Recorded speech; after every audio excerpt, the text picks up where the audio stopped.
to come and pursue a dream that has become a reality today. I think this is what the founding fathers want. That somebody like me will come and have a shot at the American dream, which must become a reality, because if the dream doesn't become a reality, you continue to dream. And one of those things I want you to know tonight, which I know already, is that education is the foundation of every one of us that are sitting here today. Without education, you and I will not be here. I'm an engineer by profession. There are teachers here, there are doctors, there are nurses, there are attorneys. Without education, you will not be anything.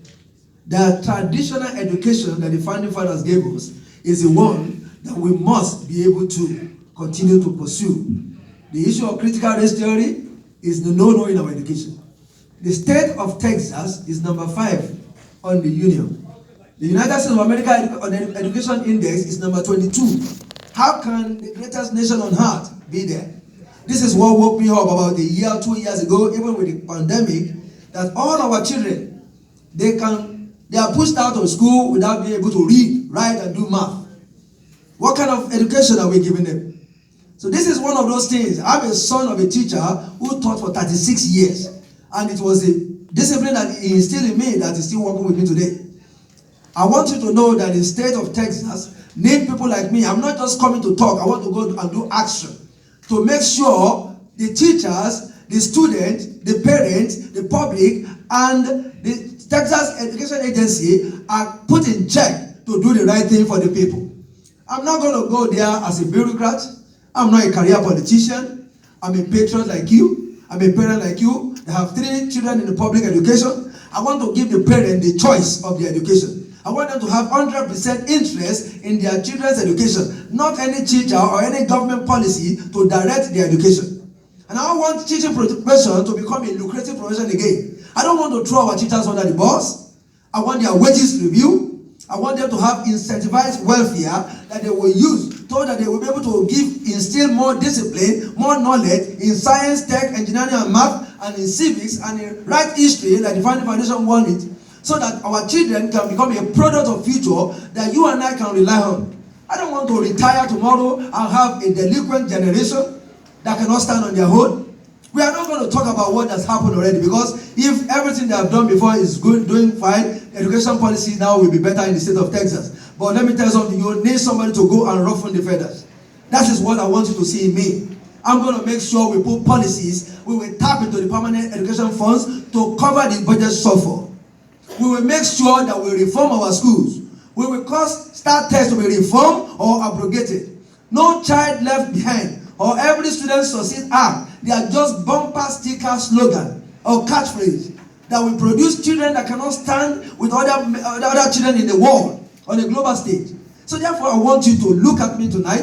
If you cannot hear my voice, hear my heart. I want to be your advocate as a parent, your advocate as a son of a teacher, your advocate as somebody who have students in a public school, so that we can reform our education. We can give security to everybody in their colleges, in their schools, and make sure that at the end of the day, the way and the manner that the education policy of Texas go is number 1 in the union, and nothing comparable to it, and take America back to where it's supposed to be as the most exceptional country in the world. So I want you to go to ayobami.com and give me your votes. Come on Valentine's Day. Make it a Valentine with me, and I will represent you very well. Thank you very much. God bless you.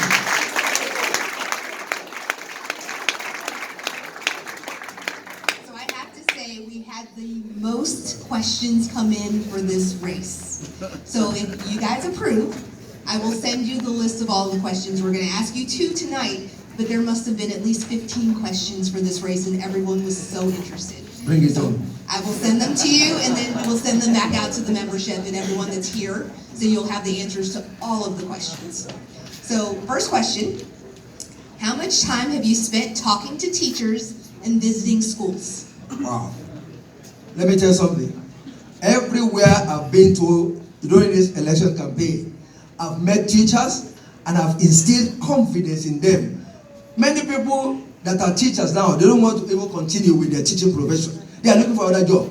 I want them to be able to balance their life, their social life, their economic life, their private life, and with their school life. So that when they go home, they will sleep at peace and come back the following day to teach our children what they need to know. Not radical ideologies, not those ones that are politically correct, but what they need to do so that they can produce a future generation that can be a bedrock of the greatest of our country we have ever lived.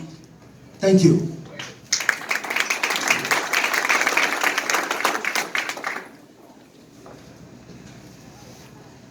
So, to restate the question, how often do I talk to teachers? Every single day. I am a teacher myself, and it is my job as an instructional coach to talk to the teachers in my department, to talk to my fellow instructional coaches, to talk to district leadership, to talk to campus leadership. But y'all, of course I'm running for the State Board of Education for 11 counties, not just one school district. And part of my commitment in this campaign is I'm not just talking to Republican clubs. We can't just talk to the people who we know are going to support us. In this time, when we almost lost in 2018, came this close, when we did lose in the city of PEARLAND, we need someone who's willing to talk to the people that we need to win back, and our teachers are at the front line of that. So when I get off of work and my campaign starts at 3:15 every day, I don't just go to Republican clubs. I go to school board meetings. I go to PTA meetings. I talk to teachers. I talk to parents, and I get the information on the ground, not just in Dickinson, not just in Galveston where I used to teach, but everywhere.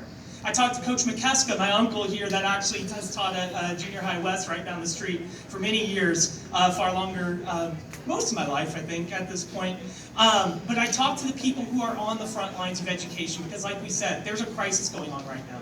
Just 2 days ago, one of my teachers broke down in tears. The behavior in her class was that bad because of the push for virtual schooling in the past that now we have developmental delays in our kids. Now we have achievement delays in our kids.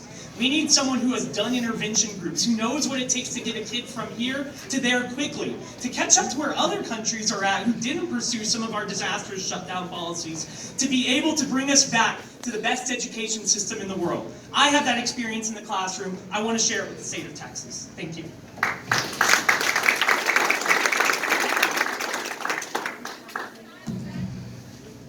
How much time have you spent talking to teachers and visiting schools? Okay, so y'all, I've told y'all I've been serving in education for years. I am not new to this. I have talked to thousands of teachers. I have visited hundreds of schools. So I had a video about critical race theory that came out earlier this year, and the video went viral. And so since that time, I have talked with over 5,000 teachers in the state of Texas via Zoom call, traveling all over the state, talking with teacher groups. The liberal media, our fake news is going to tell you that teachers are quitting right now because of COVID. That is a very, very, very small percentage. Teachers are leaving education right now because they don't want to teach this liberal, radical left indoctrination to children. They don't want to separate their little 7-year-old second grade classes into skin color groups and teach one group that you're an oppressor because of your skin color and one group you're a victim because of your skin color. They don't want to teach first graders 8 different genders so that they can pick which preferred pronoun they prefer to be called. Okay, teachers are leaving because teachers want to educate children. They want to teach reading. They want to teach math. They want to teach science. And the other thing is the lockdown that we have kept parents off of campuses is ludicrous to me. I have so many studies that say that parent involvement in education is key to a child's success in the classroom. I have a wonderful study from Harvard, actually went to Harvard, participated in a study with them, it's called the Harvard Literacy Study, that says that you must have parent participation for children to be successful. And so we have to get our school campuses reopened, get our parents back on campuses, get our pastors back on campuses, and get our youth pastors back on campuses. And I'm very proud that I did that plan in my school district where we created the Superintendent's Pastors Council, and our youth pastors and our pastors were put on campuses every day during the lunch hours. Because when you bring the church and the schools back together in the communities, wonderful things happen. So to that answer, yes, I've been on hundreds of school campuses. There's a wonderful lady here that I had the honor of naming a school after, that she's here with us today. But yes, hundreds of school campuses, and just this year alone, I've talked with over 5,000 teachers across the state.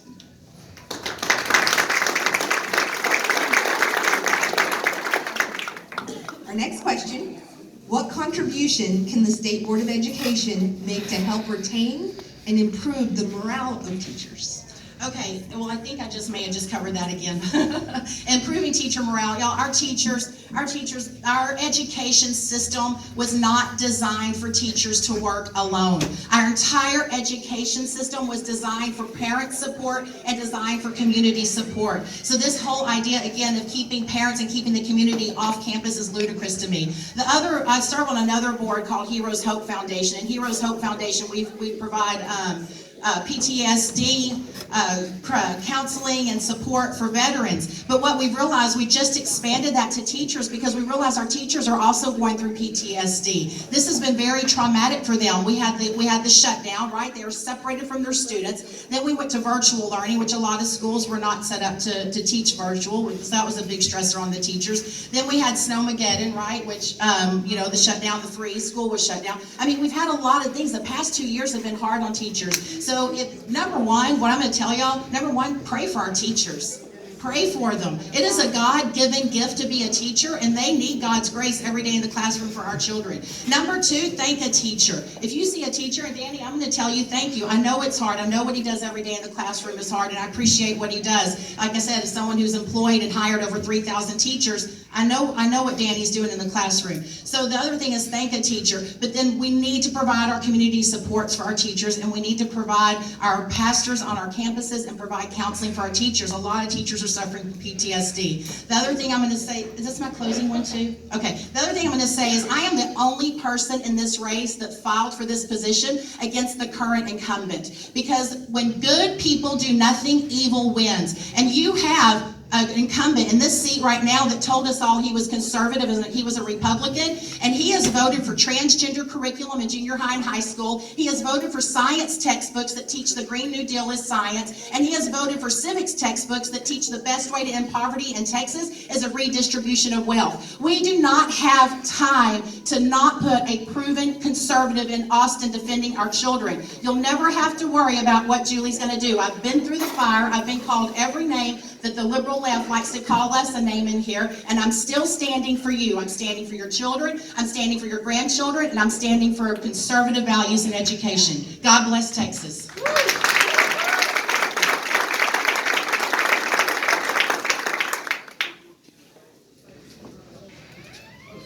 Shoot me the question one more time. What contribution can the State Board of Education, or you, make to help retain and improve the morale of teachers? All right. So a lot of what Julie said rings true, especially with the parental involvement. And just like she thanked me for being a teacher, I want to thank Julie for being a passionate parent who stood up for her children's education as well. Y'all, teachers can't do it alone, and they need meaningful parental partnerships. Now, the question, as I understand it, is what can we do at the statewide level? And the State Board of Education, I mentioned at the beginning, has 6 different roles. One of them is reviewing the rules proposed by the State Board of Educator Certification. I know, shocker, Austin made another board instead of just directly giving someone the power to deal with it. But there is a board that determines the standards for educator certification. And I believe strongly that we need to go to Austin and advocate for a pay raise for teachers. Unfortunately, that's not something I can give you. I wish I could promise you the world, but that's going to be your state legislators. Go talk to State Representative Ed Thompson and other folks like that. But what we can do as a State Board of Education is we approach the legislature with this pitch. Our teachers need help, but we also need to raise the bar for what our teachers learn. Y'all, I might suggest that the reason we might have rogue teachers teaching critical race theory is that we haven't inoculated our kids from a young age against it. Kids are not taught social studies in elementary and early middle school. It's often shoved aside for the next high-stakes standardized test. What we need to be able to do is raise the certification level of teachers, propose stronger rules that require perhaps a higher pay scale if you attended an institution of higher learning for your teacher certification. If you did an actual internship instead of 2 weeks of online classroom and got shoved into a classroom. Y'all, these are the things that I've seen that we need in the classroom. We got to couple it with a pay raise as well. But on our end, that's how we raise the bar. We need to be able to teach civics again. And that's not going to happen unless we have someone who is ready on day one to rewrite the civics curriculum. I have taught the founding documents. I have taught the free enterprise system. I have taught the principles of the Constitution. Now I want to make sure those things get taught across the state of Texas. Check out my website, sermonforschools.com. If I didn't give you my literature, make sure you stop by my table right over there, and I look forward to talking to y'all the rest of the night. Thank you so much.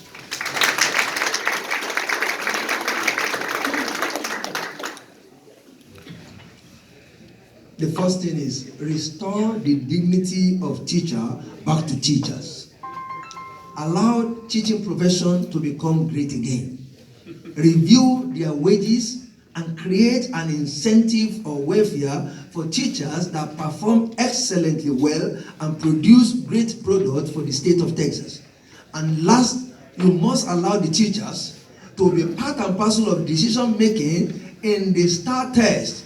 We don't want an agency just bringing the test and them teaching towards passing the test. When they just teach towards passing the test, the children will come out like they are not smart. Now, create opportunity for vocational skill education. Many of the students may not be academically sound, but they should have opportunity to have equal and equitable access to vocational skill education. Allow teachers to teach vocation too, and make sure teachers can balance their life.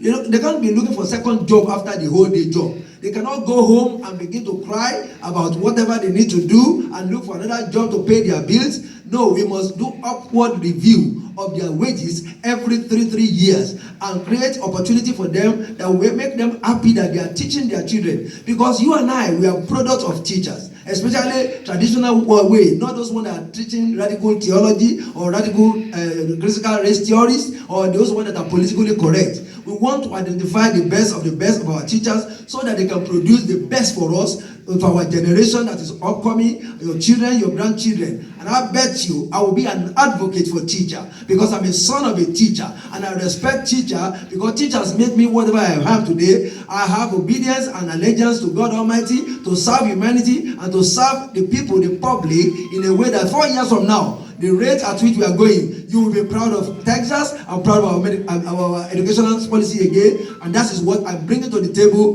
Look at me and vote for me. Ayobami.com for more information. Thank you and God bless you.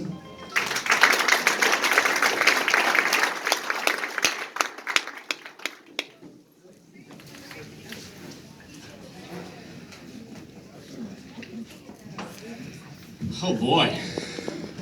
We're going to try to do a 7th inning stretch, but I think those candidates brought the